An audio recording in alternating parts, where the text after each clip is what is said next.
Ma'am ఇప్పుడు live in relationships వీటి గురించి మాట్లాడుకున్నట్లయితే అసలు నిజంగానే అవి మంచివా? చెడ్డవా? ఇప్పుడున్న జనరేషన్‌కి అవి ఇంపార్టెంటా? నువ్వు అనుకుంటావు నేను ఇటు తిరిగి పడుకుంటా వచ్చి నన్ను పలకరిస్తాడు అనుకుంటాడు. ఓకే. ఆమెకు స్పేస్ కావాలి గావచ్చు అనుకోని పార్ట్నర్ ఏమనుకుంటాడు కొంచెం దూరం ఉంటాడు. You will be waiting and he will be waiting. You will come back. So, అక్కడ పెద్ద గొడవలవుతుంటాయి. సో, ఇప్పుడు ఇక్కడ అర్థం చేసుకోవడానికి దట్ రెజల్యూషన్ టెక్నిక్స్ ఏంటి? లవ్ లాంగ్వేజ్ ఏంటి? మేనేజబులా?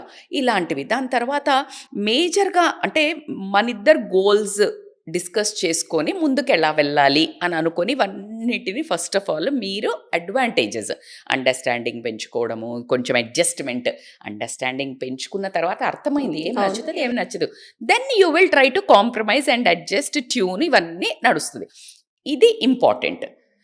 సెకండ్ వచ్చేసిన తర్వాత నెక్స్ట్ డిసడ్వాంటేజెస్ గురించి మాట్లాడుకుందాం. డిసడ్వాంటేజెస్‌లో ఏమవుతదంటే ఈ పార్ట్నర్ ఆపోజిట్ పార్ట్నర్‌కి ఉన్న ఒపీనియను ఈ రిలేషన్‌ని నేను ఎలా అయినా ముందుకు తీసుకెళ్ళాలి అనే ఉద్దేశము ఎదుటి మనిషికి ఉందా లేదా తెలియదు.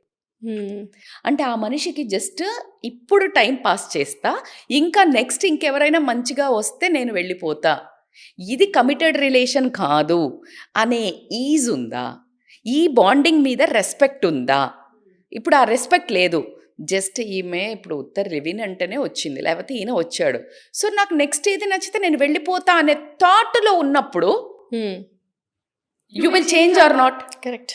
There is a possible. నాకు ఇప్పుడు నేను ఒక చీర కొనుక్కొచ్చుకున్నాను. మీకు అర్థమయ్యే లాంగ్వేజ్‌లో చీర ఆర్ థింగ్ ఎనీథింగ్. దీన్ని రిటర్న్ చేసే పాలిసీ లేదన్నప్పుడు బై జబ్ నీకు నచ్చుతది ఇంకా. అదే నాకు రిటర్న్ చేసే పాలిసీ ఉంది అన్నప్పుడు ఏం చేస్తావు? ఇంకోటి మంచి స్టాక్ వచ్చి ఉంటది. Let me check it out.